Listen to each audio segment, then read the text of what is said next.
Welcome to this week's show. This week we're going up to the G5 headquarters facility in Memphis, Michigan. G5 was kind enough to invite us up there to show us firsthand on how they make everything there at G5 Outdoors. This is an awesome episode. We hope you guys enjoy it, and as always, thanks for watching. We've been on the road for 5 hours. We're halfway to Michigan, going to the G5 headquarters.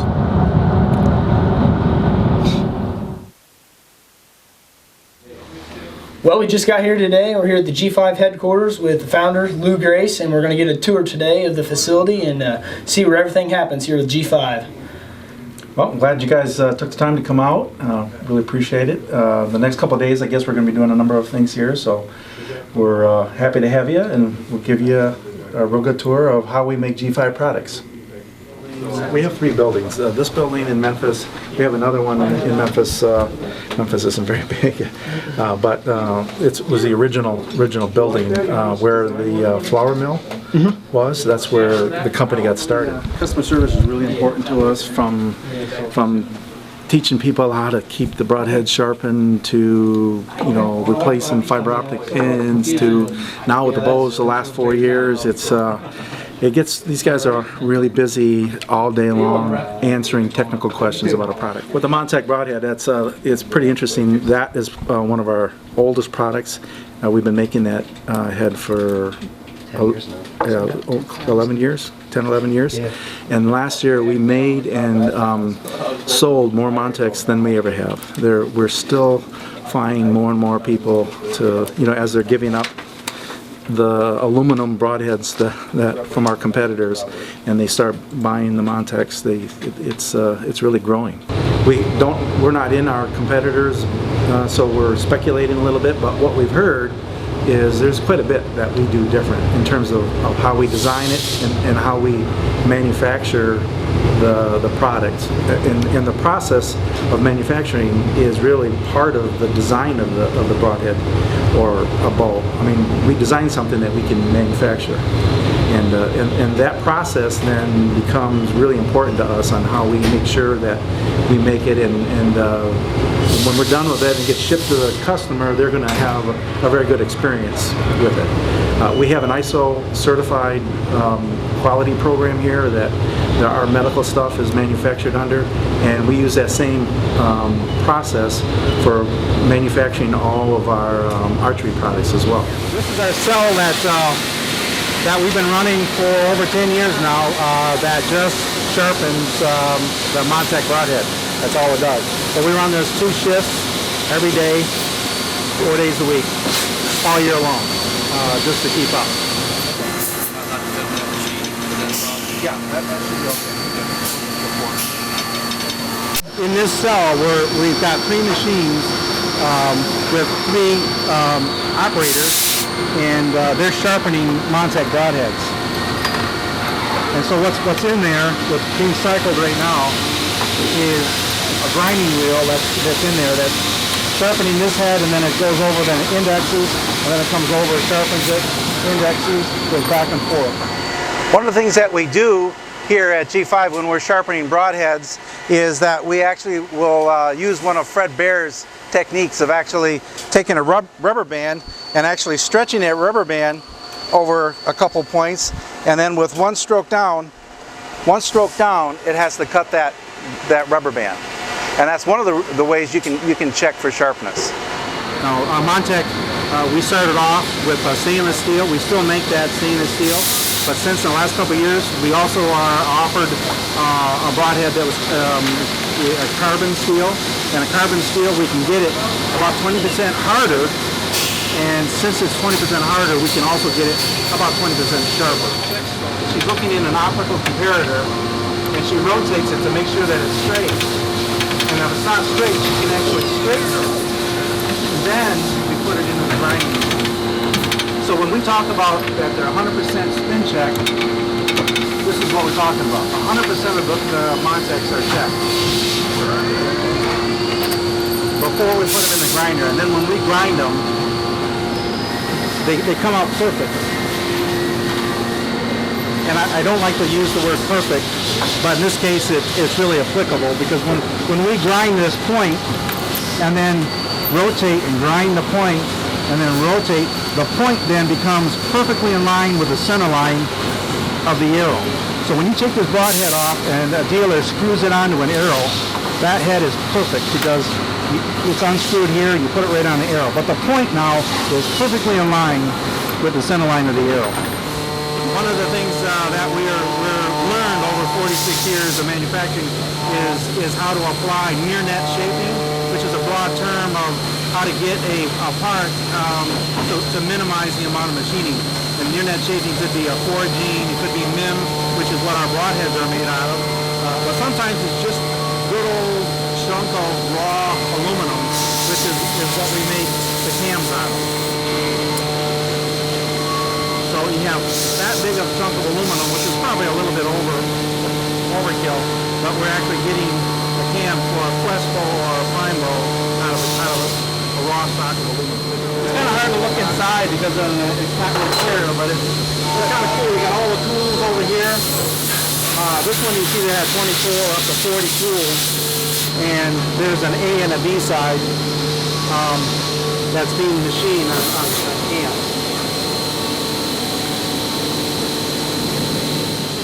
One of the things that makes us, I think, different, and the prime in particular is special, is the amount of checking that we do, the amount of measuring that we do. What these machines here are, we make our own limbs, but one of the things that's different that you really can't see here, even though we're machining our own limbs, one of the reasons why is we couldn't find anybody to hold the tolerances that we want held when we drill a hole for an axle, for the cam. The parallel and perpendicular tolerances for that limb is really important for us. The prime bow is really one of the most, if it is not the most active bow on the planet right now, and it's not just because of the cams, the special patent bending that we have on the cams, or the fact that we've got the world's strongest aluminum riser, but it's also the fact that we hold the industry's tightest tolerance on everything we do to that limb, in terms of drilling holes parallel and perpendicular and building special machines to measure stuff. One of the things my dad always said is, if you want to know how good of a manufacturer you are, you have to measure. So you're only as good as you can measure. So we're always looking for ways of measuring the deflection on a limb, and that's what this machine does right here. We built our own where we put a limb on it. We go ahead and do our machining, we put the axle hole in it, and we actually will come down until the light turns green. Now that's at a full deflection. Now we can come over and actually measure this and get a number to know how much that's deflected. And if it doesn't, generally it's a little bit high, so that we can take this limb, put it back in the machine and remachine it. So that the top limb and the bottom limb, now we can get it balanced within 3 pounds. And every set of limbs that go over for decorating and they get put onto a bow, when that bow leaves, it's within 3 pounds. If you were to buy a 60-pound bow and it came in at 59.5 pounds, you wouldn't like it so well, right? And these are some of the things that you have to do, to be special, to make that pine bow or the crest bow line, what it is. In making a riser, it really is laying the foundation for the accuracy of the bow. And on the prime bow, we're using a really special 7000 series alloy, which we've shown how you can take this thing and actually hang an SUV on it. But that forging really, this particular rising starts off as a big forging like this. And you can see how much metal we actually have to machine away from it in order to get it to come out right. But this particular forging for the prime is one of the things that makes that prime bow so accurate is the alloy and the geometry of which our engineers designed this thing to get the shape. But when we're done with it, we take this 20-pound forging and we end up with something less than 2 pounds. After the risers are machined, there's a little fluff and buffing that goes on, but then we also have to tumble them. And what we're tumbling for is to improve the microfinish, and we're also eliminating sharp edges. And we do this also to clean the part just before we paint it. So eliminate burrs and to put radiuses on the edges of the riser. I asked Brian to pick up a riser to show what this thing does. This is a ferrule. It's a ferrule arm, and it's a. It allows us to actually measure how flat. We've already talked a little bit about before about making sure that this thing has no bow this way and has very little twist. This computer screen would be on, obviously, and we can take this touch probe and come over here and touch off on as many points as we want. And then the computer will tell us exactly how flat this thing is and whether it's got any twist in it. And if it's not right, I mean, see, we go through a straightening process to make it right. But every one of our risers on Prime gets measured this way.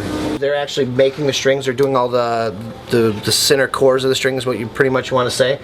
They do a black and a blue, or a blue and a gray. They make them individually and then twist them together. What we do is we put those on these machines. They're not running as you speak, but they twist them together, and what these machines do is they hold it under tension. You guys hear pre-stretched strings, things like that. People don't necessarily understand that. We actually stretch our strings to 400 pounds to be able to break down the fibers and actually make them so they're not going to stretch once you put them on your bow. Also, we twist them together at that point, put tighter servings, things like that we've developed on our own. And one thing you see right here on this machine is we've actually pre-stretch our strings, but we weigh the strings and we measure them down with 100-pound weights, so you can actually get to a string that's plus or minus 10 thousandths of an inch.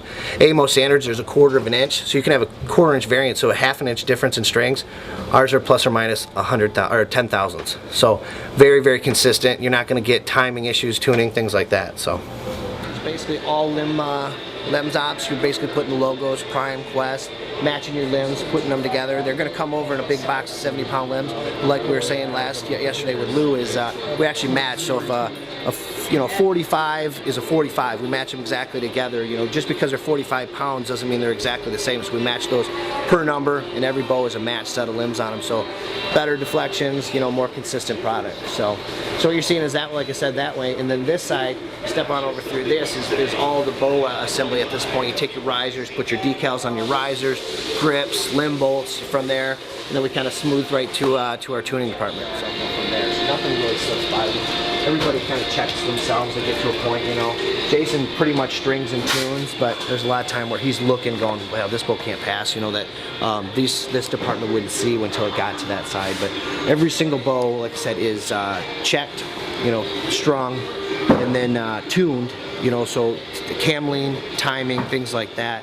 On the Quest side, basically you tune it once, you shoot it, make sure it hits the speeds. If it doesn't hit the speed, they retune it, make sure the speeds are getting to where they need to be, and then they ship out the door. Prime, on the other hand, we tune them, put them in 100 cycle insurance, which we'll show you here in a second. Tune it again, shoot it, and hopefully it hits those numbers. If it doesn't, then it's tuned the third time. A lot of times we don't need to. Once it's set with 100 cycle insurance, everything's set in, the limb pockets are set, the limbs, strings and cables are stretched.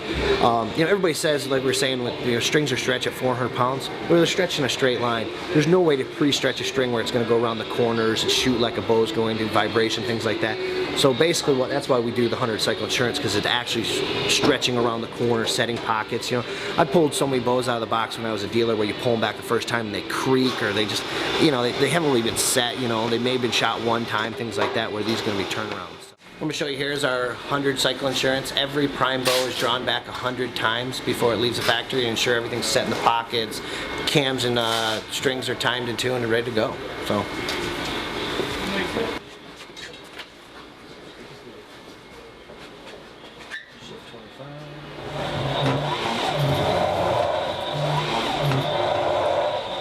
So basically they can set this operation going and go back, grab another bow, tune it, do that, things like that.